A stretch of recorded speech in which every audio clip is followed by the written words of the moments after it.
जय श्री कृष्णा। आइए सुनते हैं कार्तिक मास महात्म्य का 24वां अध्याय। राजा पृथु बोले, हे मुनि श्रेष्ठ, आपने तुलसी के इतिहास, व्रत, महात्म्य के विषय में कहा।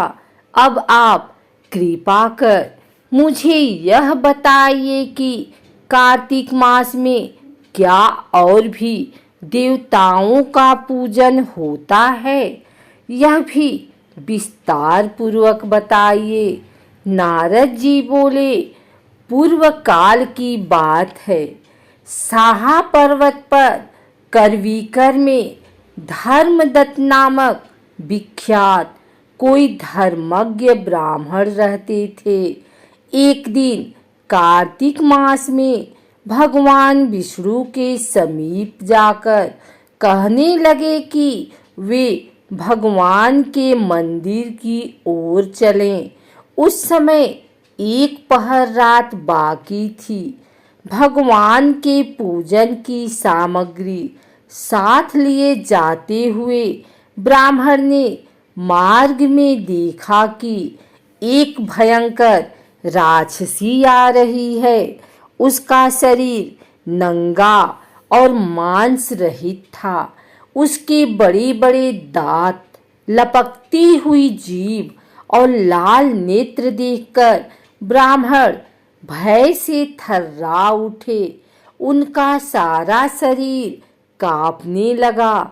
उन्होंने साहस करके पूजा की सामग्री तथा जल से ही उस राक्षसी के ऊपर प्रहार किया। उन्होंने हरि नाम का स्मरण करके तुलसी दल मिश्रित जल से उसको मारा था। इसलिए उसका सारा पातक नष्ट हो गया।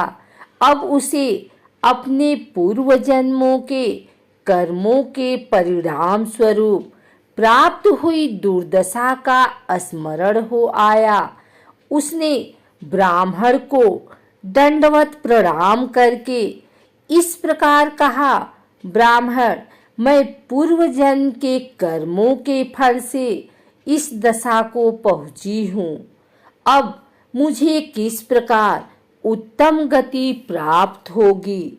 धर्मदत्त ने उसे इस प्रकार प्रणाम करते देखकर आश्चर्यचकित होते हुए पूछा, किस कर्म के फल से तुम इस दशा को पहुंची हो?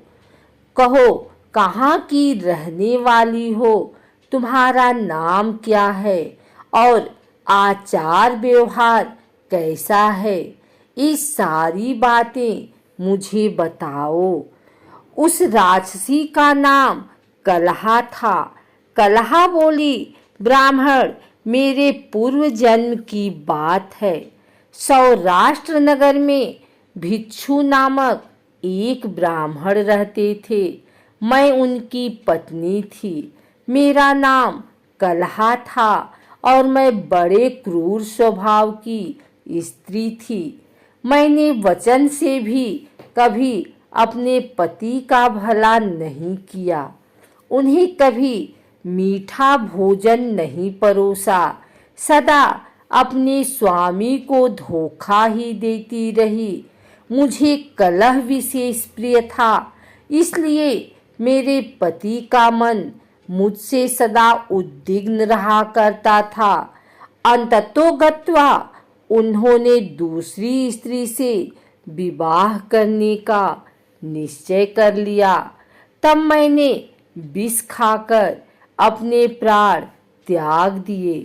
फिर यमराज के दूत आए और मुझे बांधकर पीटते हुए यमलोक में ले गए। वहां यमराज ने मुझे देखकर चित्रगुप्त से पूछा, चित्रगुप्त, देखो तो सही, इसने कैसा कर्म किया है। जैसा इसका कर्म हो उसके अनुसार यह शुभ या अशुभ प्राप्त करे। चित्रगुप्त ने कहा, इसका किया हुआ कोई भी शुभ कर्म नहीं है। यह स्वयं मिठाइयाँ उड़ाती थी और अपने स्वामी को उसमें से कुछ भी नहीं देती थी। इसने सदा अपने स्वामी से दोष किया है, इसलिए यह चमगादड़ी होकर रहे तथा सदा कलह में ही इसकी प्रवृत्ति रही है। इसलिए यह विष्टा भोजी शुक्री की योनि में रहे। जिस बर्तन में भोजन बनाया जाता है उसी में यह सदा अकेली खाया करती थी। अतः उसके दोष से यह अपनी ही संतान का भार करने वाली बिल्ली हो। इसने अपने पति को निमित्त बनाकर आत्मघात किया है। इसलिए यह अत्यंत निंदनीय स्त्री प्रेत के शरीर में भी कुछ काल तक अकेली ही रहे। इसे यमदूतों द्वारा निर्जल प्रदेश में भेज देना चाहिए। वहां दीर्घ काल तक यह प्रेत के शरीर में निवास करे। उसके बाद यह पापिनी शेष 3 योनियों का भी उपभोग करेगी।